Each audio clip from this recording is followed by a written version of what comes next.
Hello and welcome to my Festive Tech Calendar contribution in 2023. I'm glad you tuned in and you are willing to learn something new about the cloud adoption within Azure. My name is Thomas Brindle and I'm going to try to introduce you to this topic today. But first, something about myself. At the moment, I'm working for a leading Austrian cloud service provider as an expert for hybrid cloud and data center. My cloud experience covers Azure and AWS, but my focus is clearly on Azure and, of course, on the hybrid offerings available there, which, of course, is driven by my professional field. You can find my contact informations listed here in case you want to contact me after the workshop. Don't worry, I will show it in the end again. So let's start. Um, what will be the goals of this workshop? First, let's get an overview of the cloud adoption framework and the reason why you can't avoid looking at it, especially if you intend to start your cloud journey with Azure. At this point, it's important to mention that there are also other vendors that provide such a framework, but today the focus is on Microsoft's adoption framework. Second, we want to explore how small companies with limited resources, whether human or financial, can make the best use of such a framework. And last but not least, we want to take away the fear of small companies of adopting and using the cloud, especially Azure, and give them an easy and manageable start.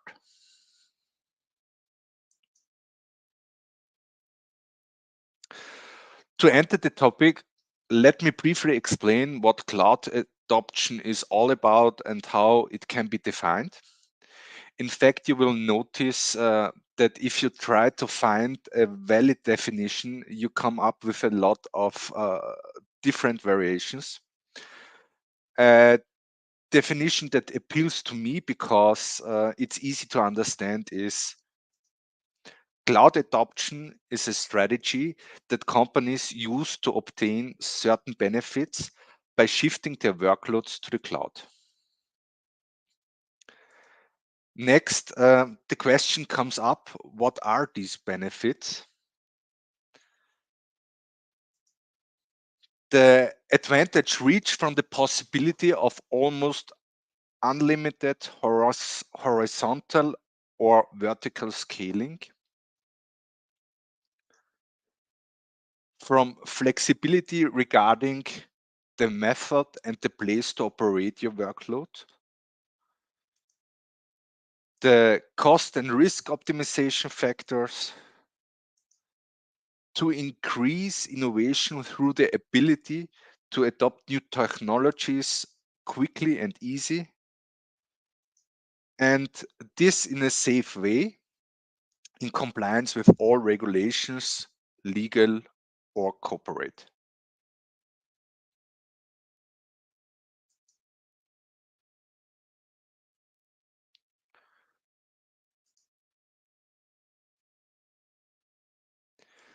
With this in mind, Microsoft created the Cloud Adoption Framework, also called CAF. Now, as part of the Cloud Adoption Framework, there are a set of tools and also proven practices that will help organizations to get started in the cloud.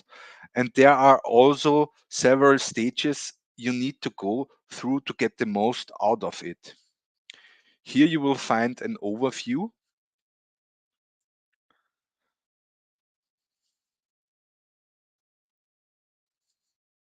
As you can see here, the whole process starts with the definition of the strategy. In other words, how you want to deal with the cloud and to what extent it should be adopted in your own business concept. One possible strategy for dealing with the cloud is, for example, the concept of hybrid cloud.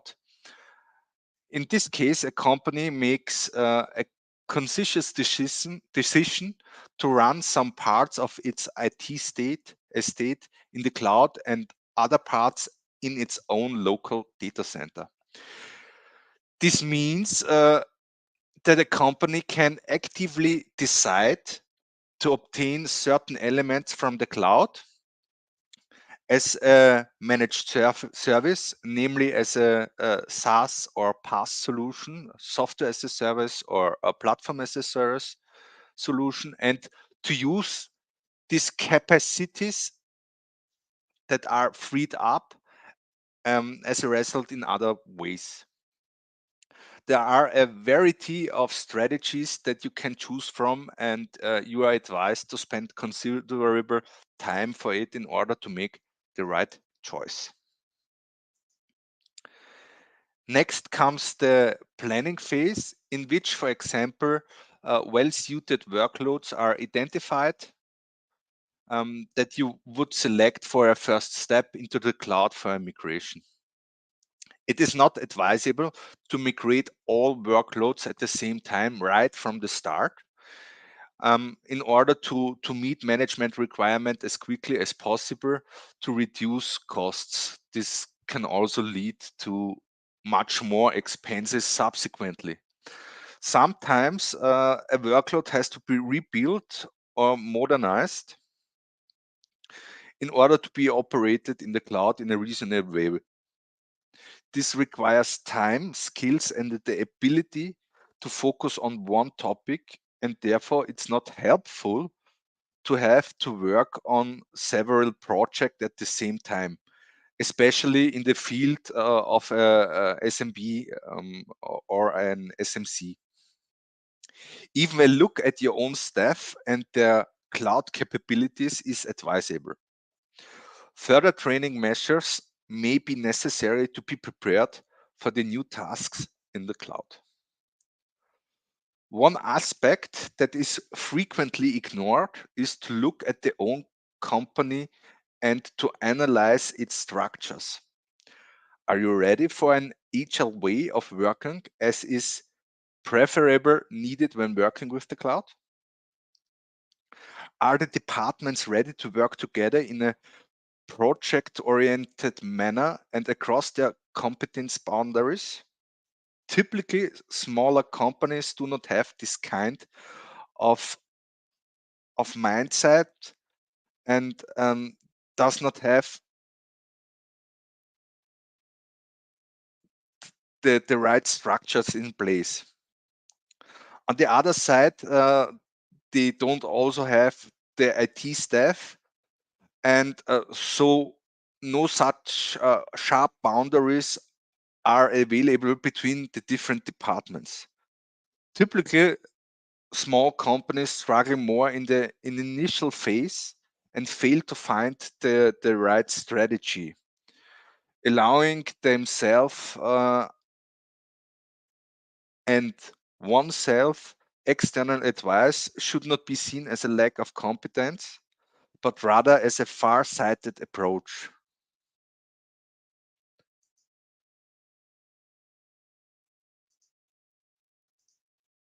Another phase is the ready phase.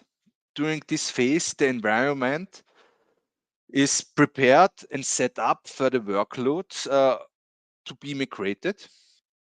Especially the existing best practices and design area guidance should be taken into account to avoid creating an environment which will send you into a one-way situation from which you can only get out with considerable effort.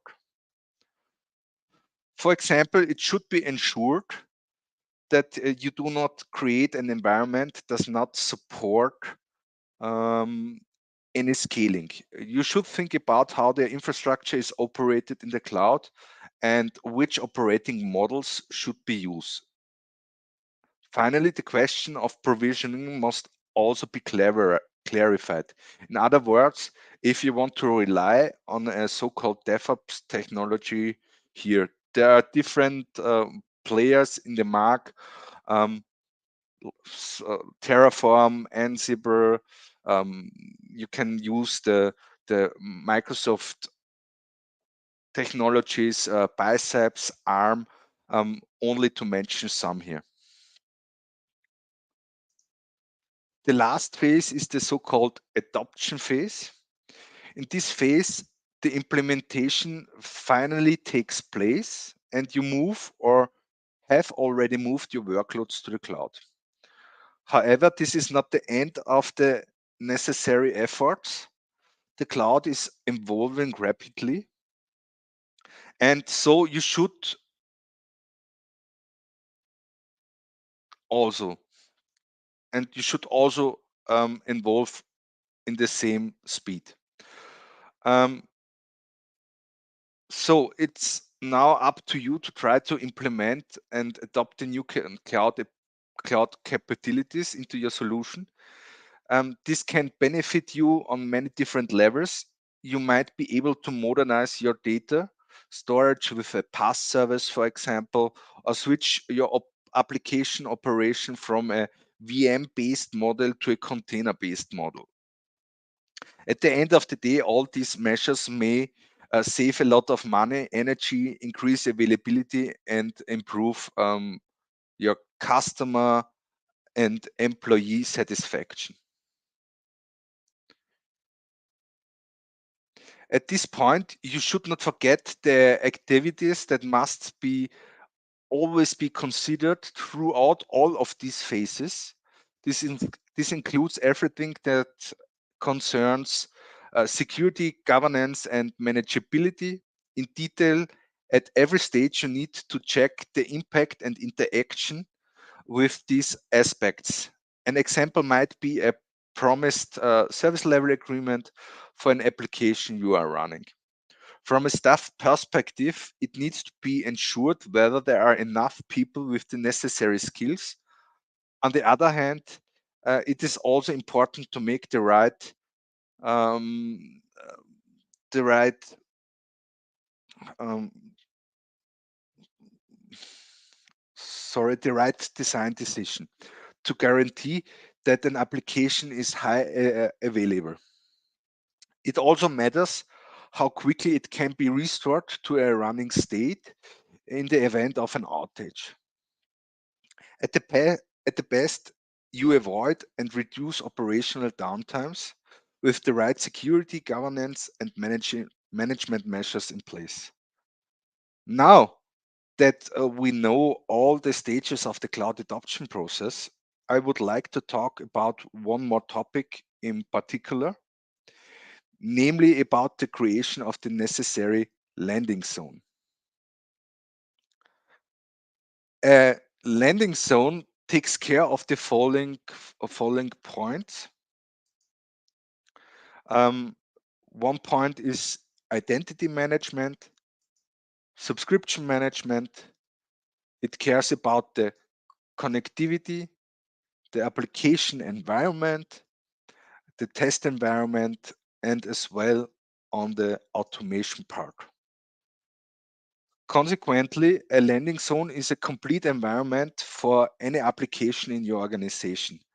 That environment provides security for the application, networking, identity and access management, governance, monitoring, and also wherever required, DevOps and platform automation as well. So before your application is shifted or newly designed, you are going to have the infrastructure in Azure ready for your application to be hosted in Azure. So how does such an architecture look like in detail? Let's jump to a chart created by Microsoft.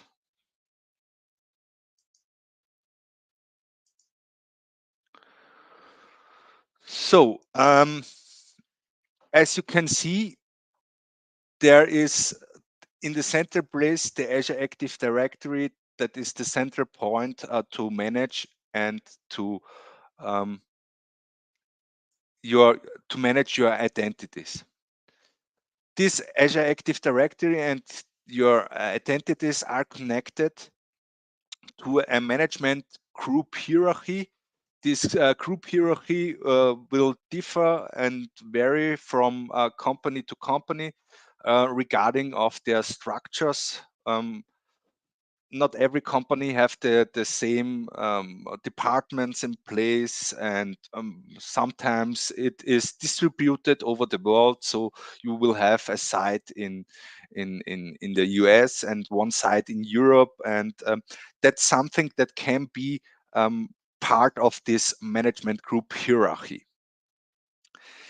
After that, you should have in place the right subscriptions. One subscription with we want to start is the identity subscription. Here you can find all the related resources with the identities. For example, you can find the domain controllers here. Next, a management subscription uh, should also be in place. For example, you will find their service principals and also automation accounts. What is an automation account? It's as uh, a managed user for uh, for processes that have to be automated in a safe way. Um, for example, um, if you want to uh, let two different Azure services to communicate with each other, you can leverage an automation account. And last but not least, you should also have a log analytic workspace in place here. This is the store where you can find and gather all the logs and monitoring information of your environment. Then you will have a connectivity subscription. And in this connectivity subscription, you will find all network related resources. That means something like, for example, a virtual network gateway can be placed here. It's the best place for an Azure firewall. And if you have an connection to on-premise, this is also the place to set up and to locate a VPN gateway or an express route. Next, you should also have a landing zone subscription in place. This is the containment for your application, for your um, application you want to provide to your customers. In this case, it's a public provision, and but it's also possible to provide applications for your internal employees, and then it's an internal provision. And in each case, you have to decide how this is managed. So it could be a good use case if you define a landing zone for public subscription for public usage and a landing zone for private usage. And then you can have different policies or permissions out there, and everything is safe, and you don't have to worry about uh, um, maybe some connection between these subscriptions and a data loss or a leak or something else. Then we have also a sandbox subscription.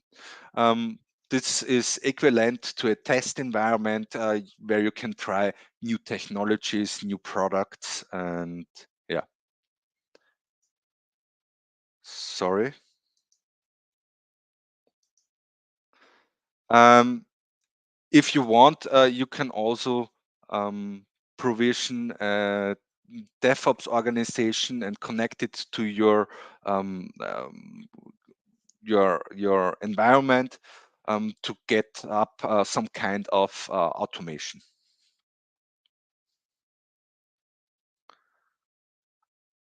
So let's jump back.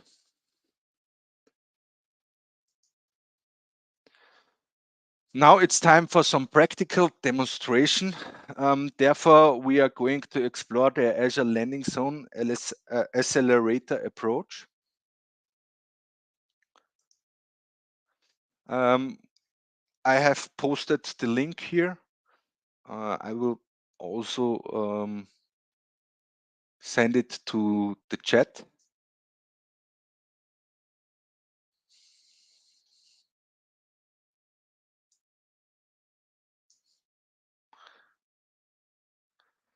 And I will also switch there. One moment.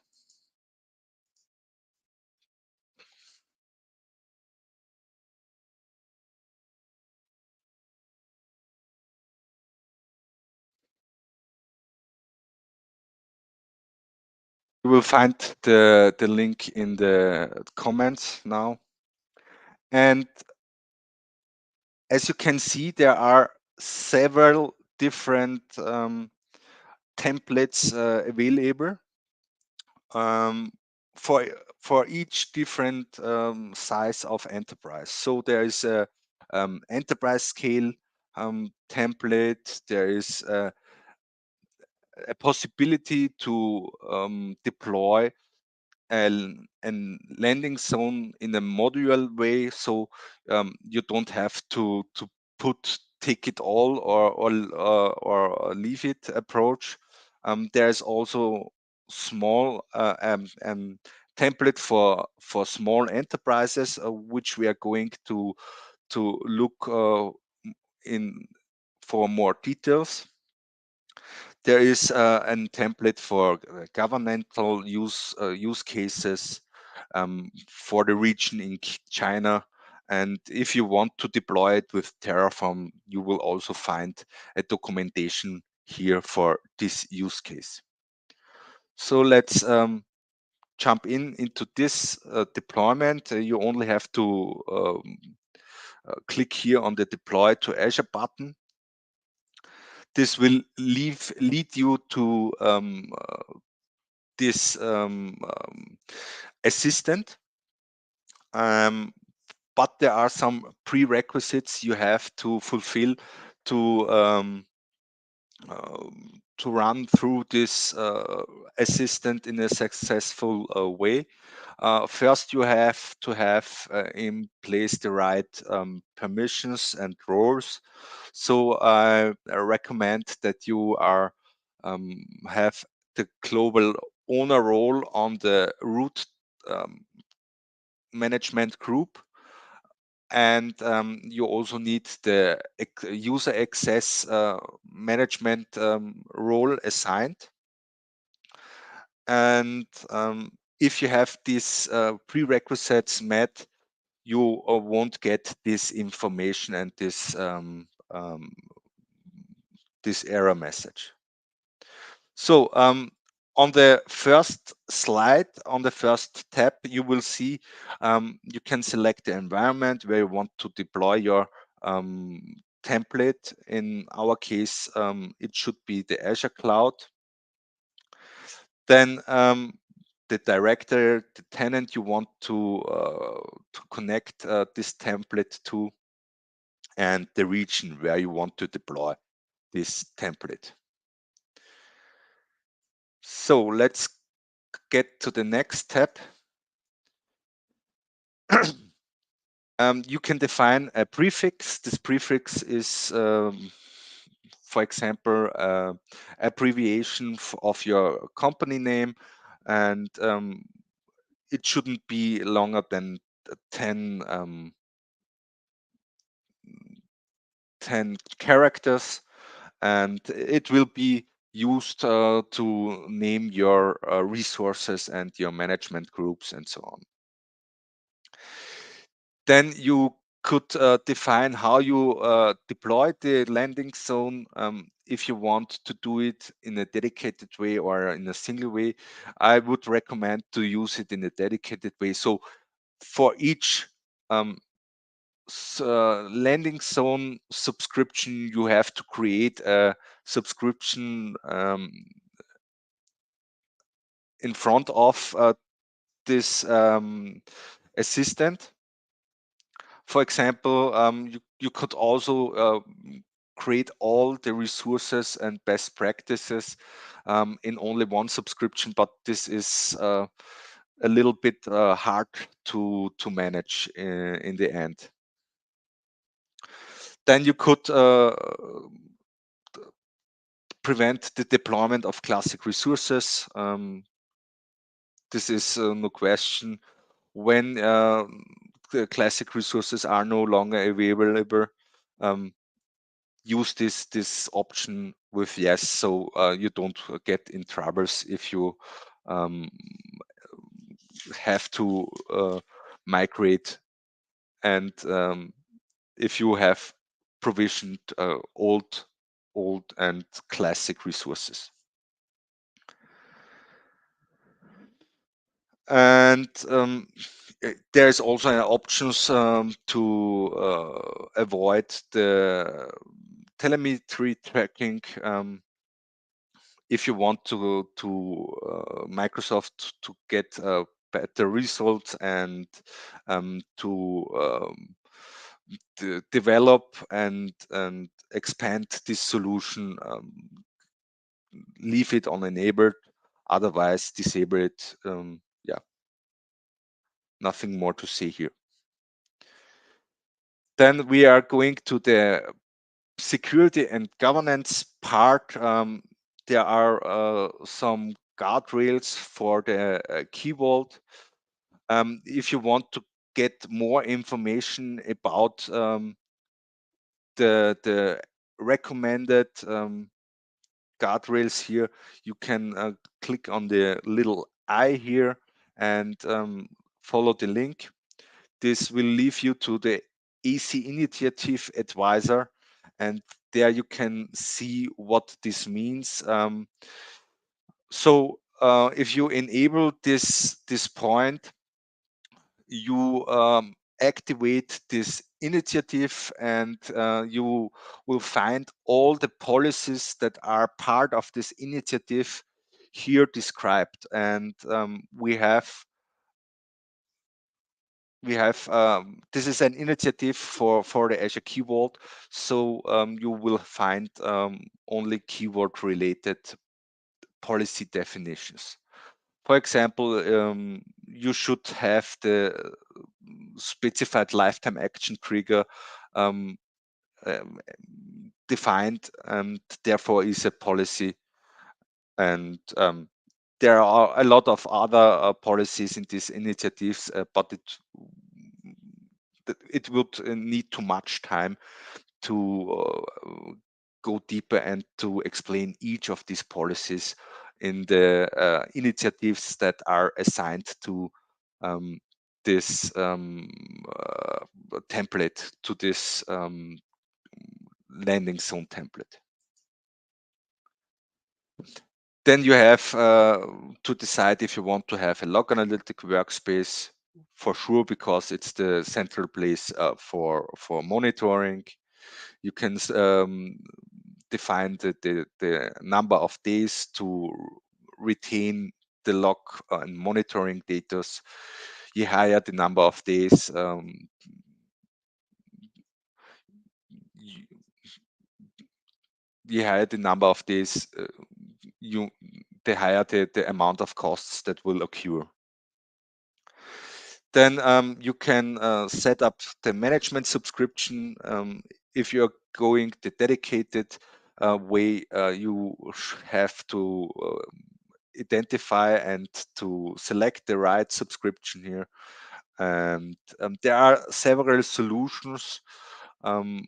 available, you can decide to deploy with the template. For example, there is update management solution, and you will get resources to monitor your VM estate. Okay. In the matter of security, you are asked to enable Microsoft Defender for Cloud, and if there are recommendations, you should have defined email address to get these recommendations and alerts by email. There are different Defender for Clouds packages, and so you should enable only the the package that are relevant to your use case. So it doesn't make sense to enable Defender for Cloud for open source relational databases if you don't use um, any of it. Yeah, you have to go through all these settings. There is an option to deploy Microsoft Sentinel, but in the most cases, from my experience, it's better to start small and to attach services after some time. Um, it's no problem to run through this assistant again and to activate um, additional options. You can redeploy everything, and only the modified parts will be added to your environment. So it's an easy way to get a working template. There's also a baseline alerts and monitoring solution available with this template. Um, I would recommend to activate it because you will get a lot of workbooks and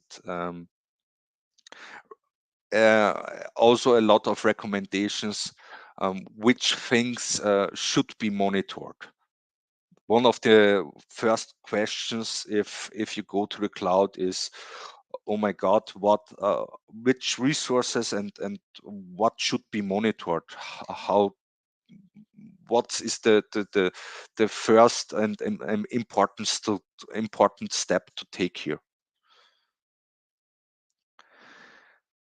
Um, in regarding the network topology and connectivity, you can define which type of topology you want to deploy. Um, if you know that you are going to use an Azure firewall, I would recommend to go with the hub and spoke. Um, if you only want to have a clean starting point, no will be fine, because you can um, add this, as I mentioned before, in a second deployment.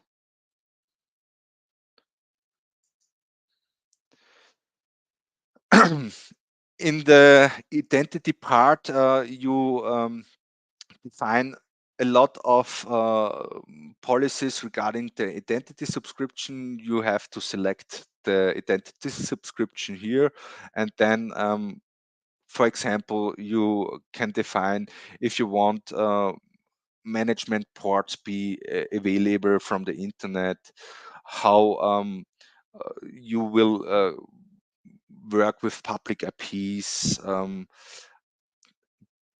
Do your VMs that are deployed in this subscription need an Azure backup to be enabled, and so on. And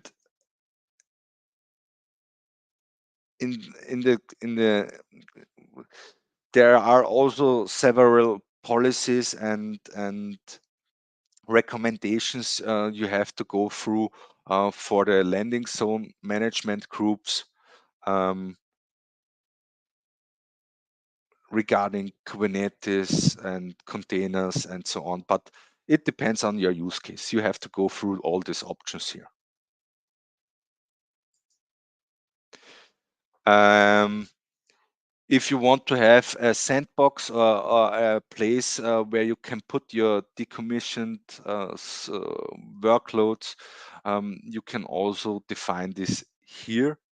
What I want to show you here again is that if you click on the E, you will be you will have the possibility to follow this link, and this will again lead you to the AC Initiative Advisor, and you see the policies that are related to this initiative. And yeah, that's it. We are on the end. Now you are able to create this environment and have a good starting point to start your cloud journey.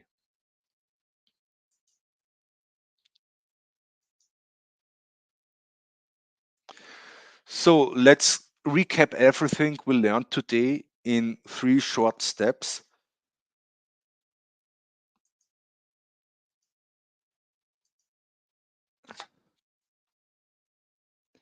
Um, Before the first step in Azure, you should have familiarized yourself with the cloud adoption framework and evaluated the individual phases. You should ensure that the necessary requirements in terms of strategy, skill set, and structure are in place to work in the cloud. And you should also create the landing zone from which you can safely expand and which allows your cloud environment to evolve without any limitations. Thank you for your attention. I hope there was something useful for you. And again, you find my contact information here if you have any further questions, and I'm able to support you. Merry Christmas and a great remaining pre-Christmas period. Have a nice day. Bye.